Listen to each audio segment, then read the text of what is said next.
Hi, this is Randy Finney with Right Side of the Chart, and today is Wednesday, August 21st, 2019. I wanted to do a video to get out some of the charts I'm watching. Sometimes I'll put those together. I'll do a post before the market opens, some of the things that I'm watching. There's a lot out there right now, so this video I'll just touch on everything lightly. Today I plan to do a more comprehensive update on gold, silver, and the mining stocks. And I'll even include platinum, palladium, all the precious metals.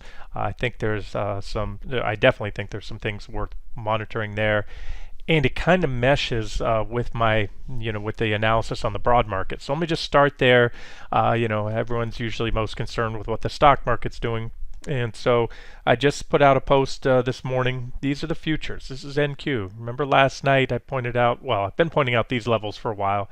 We've been tapping on this level here. I've moved that line up. It's about, we'll call it round up to about 77.50 or so. Okay, that's really what's capped the NASDAQ. Plus we have these downtrend lines on NQ. That's what we're looking at here, the NASDAQ 100 futures. ES is a little bit above. So you have NASDAQ right at resistance. But these are the tech stocks. These are the big, is what everybody wants to buy. So if the NASDAQ pops, yes, it's better to wait for ES to confirm. And the way it's looking right now, and this is what I'll roll into, is we have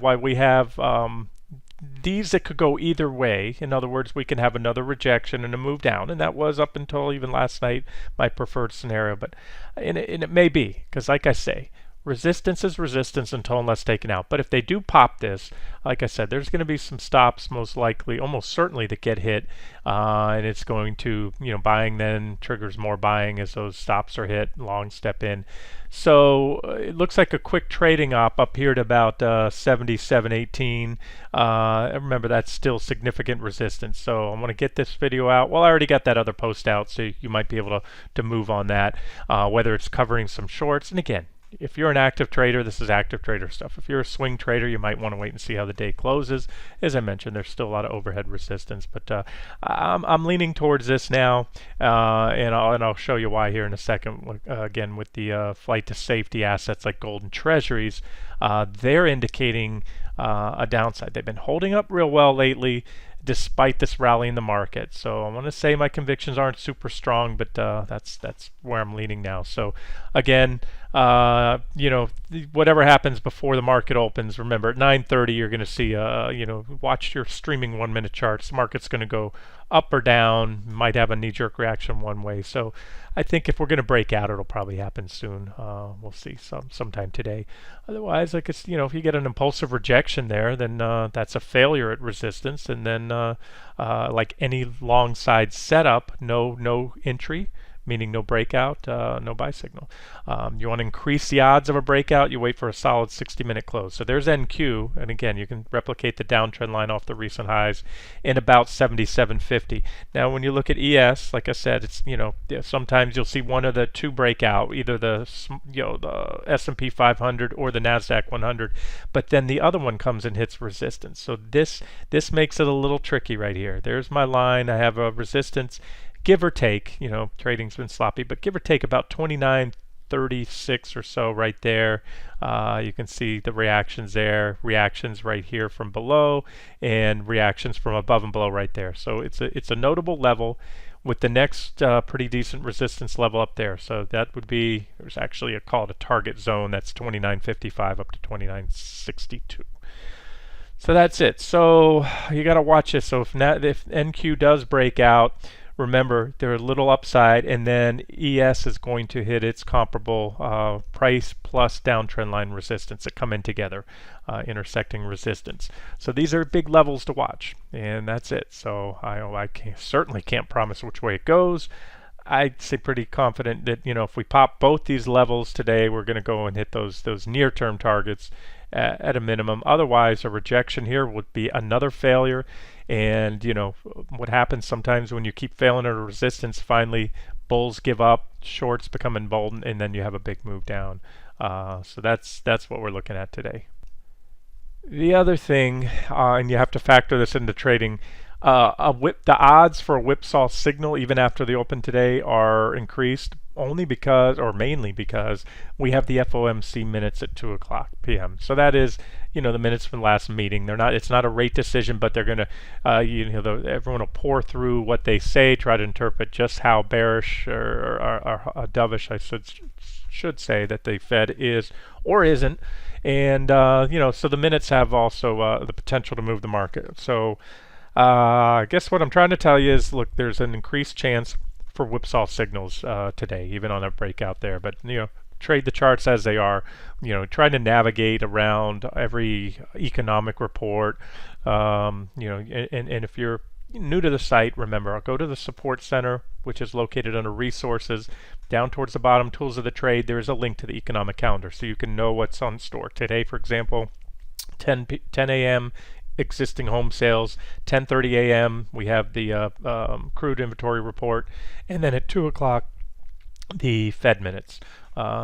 Tomorrow's jobless claims, that's the big one, and that's about it for the near term. So that's it. So there's a potential trading up long or short. As I say, you can shorting into resistance with a stop not too far above is objective, as is going long on a breakout. So if you're hot to make a trade, you have traderitis, there may be trading ops there. Just like I said, unfortunately, there's the chance for whipsaw signal because of the FOMC meeting coming up, and then what that means is, some traders might not want to hold into that. They might want to just get in and out of the market. So enough on that. Let's look at the metals, and I'll tell you why. So here's gold. Gold, GC. I'm going to do, again, a video today on the precious metals, post some charts as well. But we have on both gold and treasury bonds, which are your two primary flight to safety assets, they've been holding up extremely well despite the recent advance. Markets up for the last few days. We're back to the top of that trading range, but gold sitting on a pretty important support shelf. I believe I covered this in last night's video. Is about 1,500. Look at all those tags right there. And add to that, we recently put in a divergent high. We also have negative divergence on the daily time frame as well. So there is the potential, if the market breaks out, and let's say it's more than just a quick pop up to those near-term targets I have. Let's say the market heads towards, makes another runs at the previous highs. There's certainly priced in the charts the potential for a much larger drop in gold. However, if we fail here at resistance, as I said before, sometimes these divergences can be burned through, or they play out. I always say this as well. There's two ways for a security to correct. Securities can correct in time or price. This so far has been a correction in time. So in other words, you have a divergent high, negative divergent, or a strong run, and you're overbought and you need to correct. This is a correction in time right here. We had a strong advance from here to here, right? And instead of correcting in price, we traded it sideways for a while. Gold did. That helps to work off overbought conditions. You don't see it so much here on the 60-minute chart, but on the daily and weeklies, the RSI will drop. You're not overbought anymore, and you build that energy. Just like I was talking about last night in the stock market. You look for these trading ranges. That's energy building like a coiled spring, and they're going to break one way or the other. Yes, sometimes you get a little whipsaw signal like you did right here. There's no, it's not always super simple, but ultimately these ranges will break one way or the other, and then you get a very impulsive move. That was a very profitable run to trade on gold futures, or if you're pending GDX, anything else like that. Could have went the other way, but it didn't. And back at the time, I was still pretty clearly bullish and long gold. At this point in time, like I said, we've now put in that divergences across the board. We're flirting on, sitting on support. It all comes in together. My guess, as I said, if the markets can pop those levels with convictions I just showed you, continue to run, it's not just a whipsaw signal fake out, then gold will probably break down and at least come on down here to that first target. You can see these targets. So one trade there would be if the breakout happens, and of course you want to see gold break down as well. You short it, and you trail stops down. Now you might be saying, well, Randy, you've been bullish and long gold. Now if you're long, define your trading style. We have a correction. If you're trying to capture the bigger trend, again, I'm not going to get too deep into the charts here. Look at the weekly charts. You might have to ride out the zigs and zags. And of course, Sometimes it looks like things are going down, they can go up. So all I can tell you right now with certainty is that's a pretty important support level.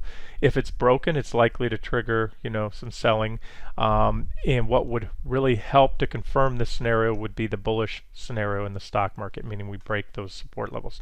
Otherwise, if the futures fail here, whether they pop briefly and then have a fake false breakout in reverse, if the stock futures head down and the indexes head down considerably, gold's going to most likely continue to rally, or will have at least just corrected here. Maybe it even just continues to correct in time so far.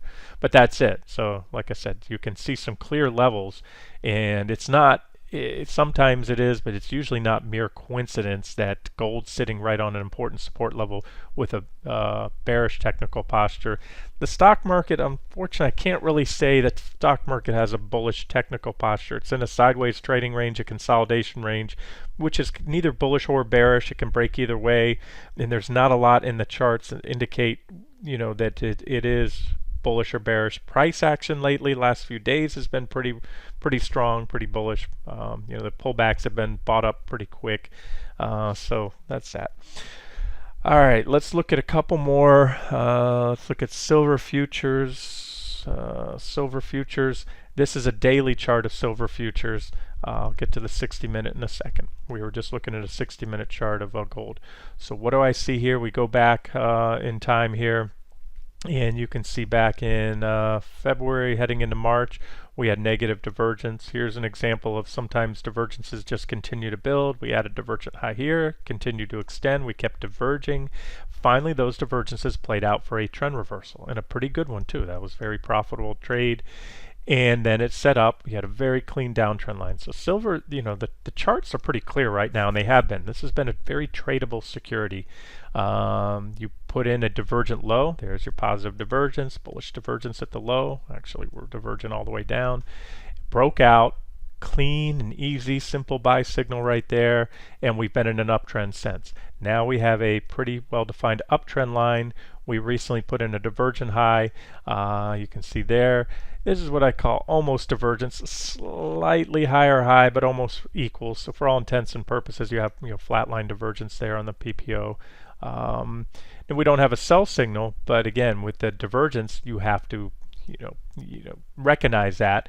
If you're long, you might want to consider a stop somewhat below, and if it breaks down, you might consider a short trade, especially if the market's rallying, because you're going to see that flight to safety bid come out of gold and silver, as people put money back into stocks and take profits on the gold and silver that they've been in lately, worried about the stock market. Zoom on down to a 60-minute time frame. That can help you, hone down your entries and exits, get a little jump on the trade. Daily trend line could break intraday and give you a whipsaw signal. But here's what I'm looking at on silver: a pretty clean symmetrical triangle pattern. Symmetrical triangle patterns really are I would almost call them neutral. In a bullish trend, they tend to break to the upside more often than not, but they can certainly break to the downside as well. And again, it's a pretty clear trend line with enough reactions, and so this is what you want to watch for silver. And again, watch the market. If silver were to break to the downside here, and let's say the stock market reverses and goes down, silver will probably then come on back up and start to rally if gold and silver start to catch a bid, if the stock market starts to head down, especially if the stock market sells off impulsively.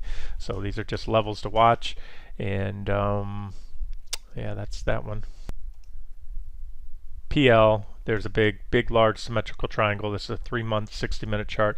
As I said, I'll get into more detail on those in another video. I just want to get this one out and show you that if these things break, it probably won't be coincidence that the precious metals start selling off if the market rallies, or vice versa. These, in other words, if the market gets rejected, starts moving lower, especially impulsively lower, either it cannot take out those resistance levels overhead, or it does take them out, but then that proves to be a bull trap, false breakout, and we reverse and start moving impulsively lower, then these flight to safety assets should likely continue to rise, or at least hold up.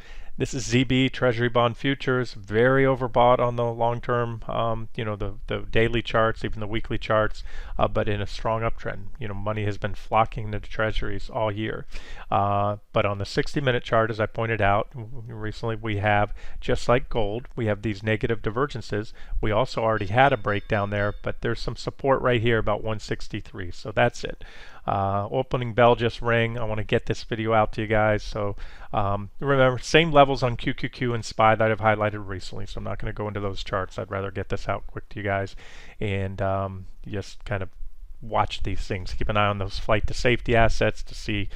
That can tell us if institutions are believing, if they're a believer that the market has more room to run from here, they'll probably start taking profits on treasuries and gold, things like that, or goes the other way. So I hate wishy-washy analysis, guys, but that's it. We're at these important inflection points that can go either way. So you have to adapt is what it is, to whichever way they break. All right, this has been Randy Finney with Right Side of the Chart. Hope you enjoyed it.